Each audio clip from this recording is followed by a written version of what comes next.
Hello,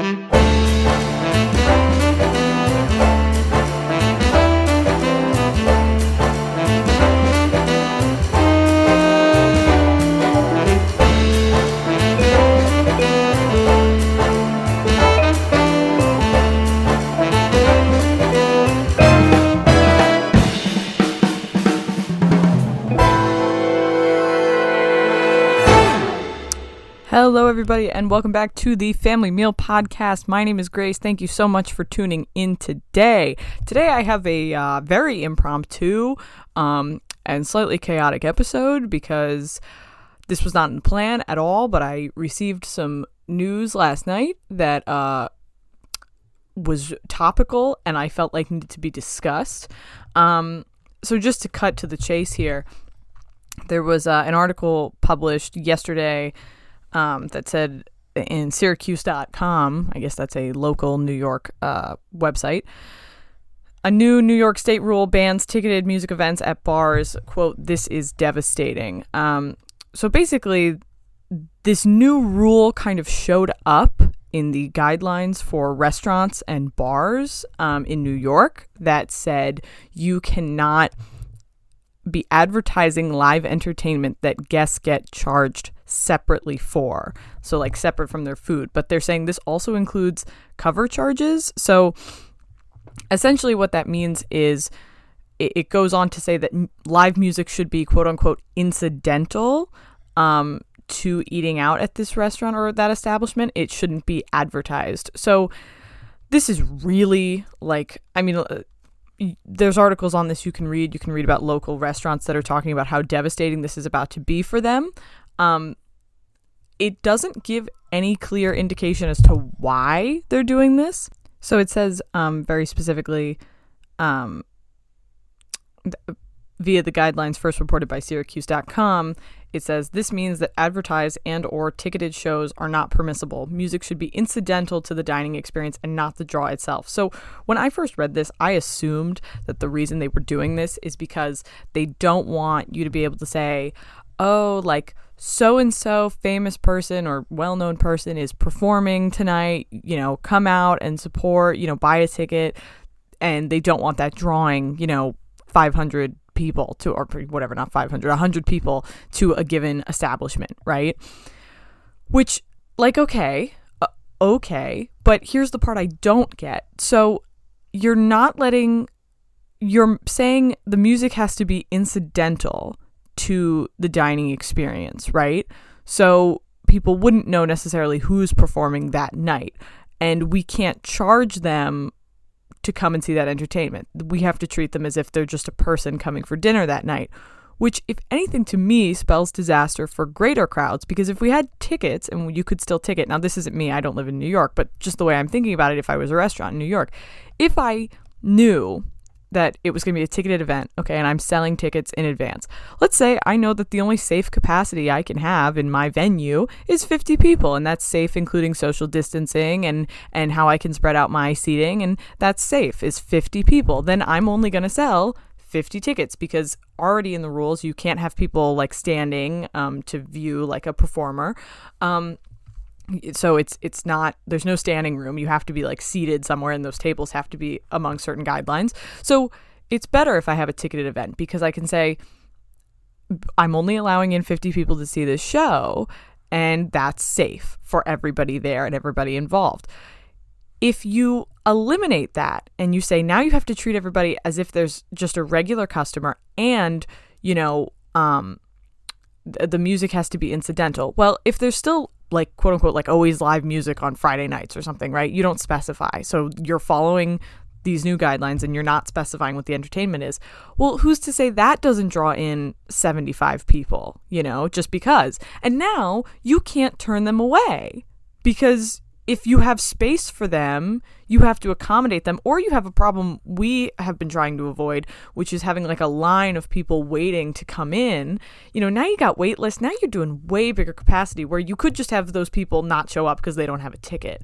There's another part of this article that I think is really important. That this is a quote from somebody else. who's an organizer in Charleston. They said this is devastating. Having a cover charge doesn't say there will be 50 or 100 people in a bar, so this really doesn't make any sense, which is exactly what I said. Why is it that you can't advertise there's live entertainment, but you could advertise that you're doing half-price cocktails on Friday nights? That's going to bring in people. Are you not allowed to advertise anything that could bring in people, quote unquote, that could draw people in? They go on to say what I just said with the ticket event. You can control the number of people in a venue. You can limit the number of tickets. The other thing is that the punishment for this is way different than any of the other punishments that have been happening. Like, previously to this, if you've been like, quote unquote, like reported for violating some of the guidelines, an officer goes out, sees that you're actually violating them, and then, there's some kind of either a slap on the wrist or, whatever, something like that, a fine. It's kind of unclear what the punishment is for not following guidelines. But this is like you lose your liquor license. And let's have a bit of a moment to talk about liquor licenses. So liquor license work different depending on the state. Some of them, there's a certain number that can exist per county. Sometimes it's by population. Sometimes it's just there's a certain number for the state. But in some places, liquor licenses are hugely expensive. So like in New Jersey has maxed out in the entire state the number of liquor licenses we have. So all the liquor licenses that exist, that's it. They're not making any more. There is a finite supply, right? So if you open a new restaurant and you want a liquor license, maybe there's one attached to the building you bought, which is great, and you probably knew that when you bought the building, or you have to buy it from somewhere else, and that can be a huge expense, right? So sometimes people who own a property that has a liquor license, they will keep the property and then sell it with the liquor license to somebody else, and it'll be worth way more because of that. So to lose your liquor license is a huge deal. Like, you don't just lose your liquor license for anything. You do, like for serving a minor. You lose it for things like that, obviously. But it's a huge deal that just for, it's literally saying for advertising that you have live entertainment, you can lose your liquor license if you don't advertise it. If you advertise it, period. Not even if if you just say generally there's entertainment, you will lose your liquor license. That is now not okay.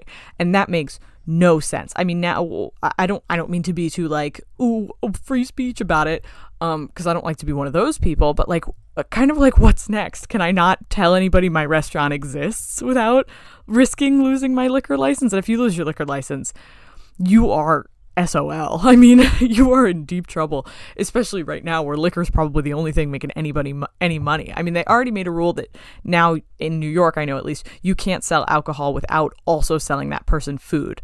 Sorry about that. You have to sell food with every alcoholic purchase in New York, which is fine. That's not a big deal. I saw those people were selling those bars were selling Cuomo chips, and it was like you got a bag of chips for $1 so that you could buy alcohol. You know what I mean? And I don't really get it. I guess it's just to discourage people from bar hopping, which fine. That's fine, but it's also kind of not the way to go about it. If your concern is that live entertainment is drawing people to these restaurants, then why not say, okay, if you're having live entertainment, you can only have X many people based off of your capacity, and you have to sell them tickets and you can't oversell. You know what I mean? I don't know. I was seeing a lot of restaurants were talking about how, they've invested, and I understand this, they have invested a lot of money into their reopening, some of which includes paying entertainers, rearranging seating to get the maximum number you can without being against the guidelines, investing in food, investing in liquor, to reopen if they've been closed for a while. So to have this curveball, this rule wasn't a rule a week ago, and now it's just appeared in the guidelines, and liquor licenses are being snatched for a rule that nobody knew existed. You can't do that. You can't do that. You cannot be punishing restaurants for having spent the past 3 months planning around a rule that didn't exist until a week ago. You can't punish them for that. That's absolutely ridiculous. And, on top of that, it's such a dig to restaurant industries, to restaurants. They've already delayed indoor dining. They've been doing outdoor dining as much as they can, as feasibly as they can. Plenty of places have just closed, just said, screw it, we can't afford it, shut down. Now, you had some places that decided, well, we'll do some live entertainment, we'll get some people in the door, maybe it'll be good for us. You're still not drawing that kind of huge kind of crowds, 50 or 100 people. You're just not. I hate to say it. There's plenty of places around me that are doing live entertainment. They maybe get 50 people, and that's like all day. You know what I mean? It's not a lot, and it's not the way to solve it. To say, well, you can't advertise it at all. That's like saying it's saying you can't advertise your business at all. You can't advertise anything about your business at all. And you can't do anything that might make people come to your business. Your business has to look as unappealing as possible during a time where it's already suffering. Already it's not enticing to go to a restaurant right now. Okay. As I have laid out in many episodes, restaurants are, places where I could understand people feeling like it's not safe. They don't feel comfortable. I had somebody talking to me last night about a restaurant that she went to that she walked out of. She felt like it was so unsafe. And she was asking me, do you guys have guidelines you have to follow? I'm like, we do, but they're not super thorough. And there's no punishment really for not following them. So people take it up to their own interpretation, and that has problems. So already people are discouraged from going to restaurants. Already restaurants have to overcome a hurdle to get people in the door, to say, please trust us, give us a chance, and please support us.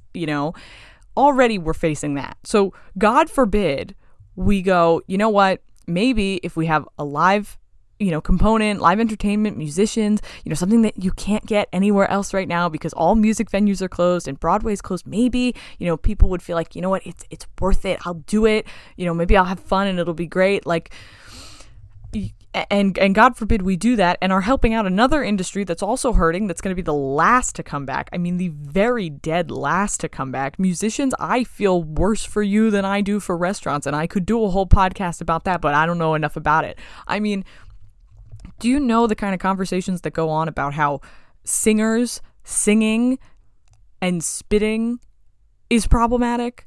Like they can't perform because of that. Same thing with all wind musicians. A lot of other instruments where at least you could be masked. It's like, well, maybe we could have violinists, or a drummer. But like everybody else, anything with kind of a, I don't want to get too gross, but a projectile wind element to it, is doomed. Quite literally. You will be the last to come back. Stand-up comedians, the last to come back. So I feel horrible, and I think that's probably why a lot of restaurants, and it's also, there's a standard for having live entertainment in restaurants, but that's probably why a lot of them said, listen, musicians are out of work, we're out of work, maybe we could both make a little bit of money, and some people would come in because we're teaming up.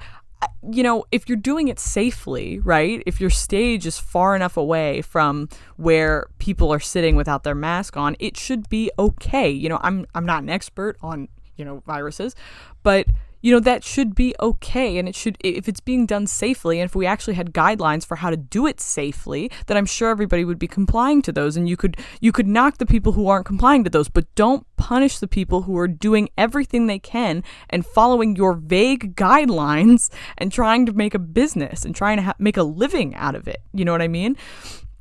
Don't punish them for not following guidelines that you didn't create, even though they're implementing their own guidelines. I know at least at our restaurant, our stage is not pointed towards people. It's kind of like pointed into the center of a building. You know what I mean? And there's people around it, and then all people are like more than 6 feet away from it. And then there's plexiglass, in front of the performers. There's a lot of precautions that we're taking. And I would like to think we're doing it as safely as possible, but nobody's written guidelines on how to do that. We did that. We took the guidelines that were set by our governor and we improved upon them. We took them even further. There's nothing in the guidelines about bathroom sanitization. There's nothing in the guidelines about, or anything like that. There's plenty that is not gone over in those guidelines that my restaurant has implemented, but I go to plenty of other restaurants, and even if it is in the guidelines, like, you have to do this, they're not doing it, and nobody's punishing them, but the people who are actually trying, and I shouldn't be so, like, everybody's doing their thing. I know there's probably plenty of restaurants that are advertising live entertainment, and they have open bars, and yeah, it's a mess. I mean, it's a quarantine petri dish, and those people should be punished. I'm not going to go as far to say lose their liquor license, because A, I'm not going to be the judge of that, and B, that's a lot, but yeah, if you're having packed bars, people just standing in close proximity to each other with a band and there's no plexiglass and, people are just there to get drunk and have a good time, though I'm all for that normally, yeah, I think there should be consequences for that. It's just like all the parties that you're seeing happening on college campuses as people go back to school. Yeah, I'm also against that. That's stupid. That's harmful. That's how you spike the cases in a given area. But to say that you can lose your liquor license just for advertising that you have live entertainment without even so much as an investigation as to how are you safely holding live entertainment, you couldn't even get the decency of having somebody come out and say, oh, but you know what? You got plexiglass. All your tables are really far away. You guys are doing it okay. You guys are fine. That's what I'm kind of can't get over, is that there's just this blanket statement rule that's punishing people who are just trying to make an honest living, and I just want to kind of end on this one note, this one quote that comes from de Blasio, which says, right now, I'm going to look at the glass half full. Outdoor dining has helped almost 10,000 restaurants to bring in a whole lot more revenue. Takeout and delivery has been a part of what restaurants could do from the very beginning of this crisis, and that will continue no matter what. He said the most important thing is to get to the point where we have a vaccine, and then we can really come back, but we're going to be very, very careful. So there's a couple things I want to address here. Okay, first of all, outdoor dining has helped 10,000 restaurants to bring in a whole lot more revenue. That's bull, okay?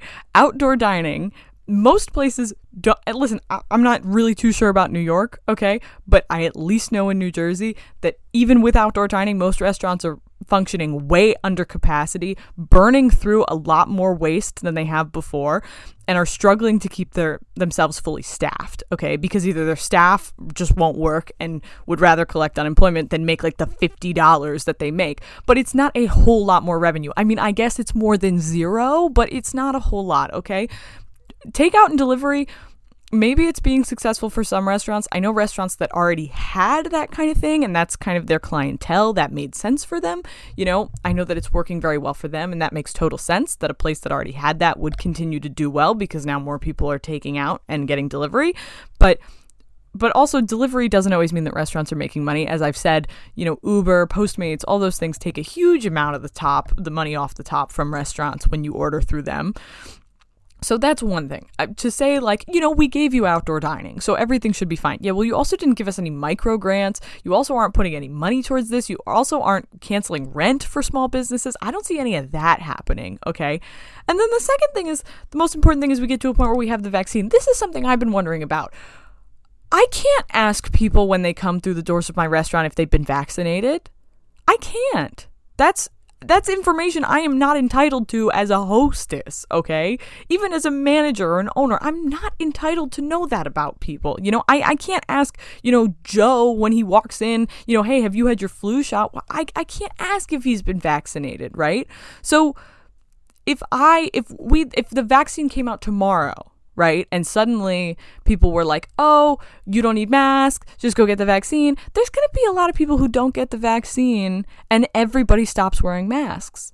That's my worry. Like, I know myself personally that I'm going to continue wearing a mask for a long time, whether I get the vaccine or not. You know what I mean? Just because I'm in contact with so many people and because I don't know what the person on the other end is doing. You know what I mean? And I can't ask, as a staff member at a restaurant, I cannot ask you or mandate that you get a vaccine. I talked about things that I can refuse people service for. I don't know if this is going to be one of them. That's a hard question. Can we require, we have a questionnaire. We ask people, just make sure you answer no to all these questions, which is basically, have you traveled outside of New Jersey in the past 14 days? Have you been outside the country? Blah, blah, blah, blah. And we can ask that, and listen, they could be lying to me, but I ask, and I hope that people are honest, and a couple people have actually called in advance and said, is this okay? And I appreciate that. But, I could ask you, have you gotten the vaccine? And you could say, yes, and you could be lying to me. And that's your right even to lie to me and not tell me that kind of information or refuse to tell me. And I have to be like, okay, and I don't know if I'm going to be able to refuse you service on the grounds of that. So I'm a little bit skeptical about him being like, well, once we have a vaccine, then everything can go back to normal. No. Again, if there's not support where it's actually needed, it's not going to do anything. Are you going to make it so that is a vaccine going to be mandatory for all people of every age? Like, that's kind of a lot. I don't know if I agree or disagree with that on a personal note, but that would be the only way that, to me, that you could then say, oh, and then everything will go back to normal because we'll make everybody get it and then we can just act like it never happened. But I don't think that's going to fly. So actually, I know with some people in this country that is not going to fly. So then what do you do? Right now, again, you're putting the burden on a restaurant to make that decision about something that their government won't decide. So it's the same thing you're doing now with this live entertainment. You forced restaurants to say, well, figure out a way to make money. And then we did. And then you're like, oh, not that. But I'm not going to give you any guidelines of things you could do. I'm just going to tell you what you can't do. Well, I feel like I sound very it's a very different vibe for me on this podcast. This is very much like a really angry version. I feel like I sound like one of those other kinds of podcasts that I'm not going to say the particular political party they're affiliated with. The ones where they think that like something in the water can turn like certain amphibians a certain sexuality, And I don't want to be that person. But, this just had me kind of heated because I don't think it's the right way to go about it, period. I think if you're concerned about, here's, I guess, my end note. I think if you're concerned about live entertainment drawing huge crowds of people to restaurants, well, then you have to say that these events are ticketed. They have to come with a table and food. There can be no standing room. There could be no standing. You just come in to watch the live entertainment. You have to eat or something. And I think you have to have caps on it. I mean, you have to say, it's what you can safely fit outdoors, with the regular guidelines of table service. I think that's kind of what you have to do. And I certainly don't think you should be punishing people by taking away their liquor licenses for advertising that they have free entertainment. That's the ridiculous part. So yeah, I think that's all my thoughts on this. I've definitely ranted for too long about it. And I hope you enjoyed this episode of the Family Meal Podcast, though I'm sure it was not very educational at all. It was just me rambling, but I am heated about it, if you cannot tell. And yeah, so on that note, if you don't live in New York, continue to support your local restaurants, as I always tell you to do. But if you do live in New York, maybe give a call to some people, talk to some people about this, or reach out to local restaurants that were doing live entertainment and ask how you can still support them, like whether or not they're quote unquote doing incidental live entertainment. Please continue to go out and show your support for them, especially right now. Especially with, indoor dining not looking like it is anywhere in sight. Restaurants still need your support now more than ever. So anyway, that's all for this podcast, for this episode. I will see you in the next one, which I promise will be way less angry. Okay, see you later. Bye.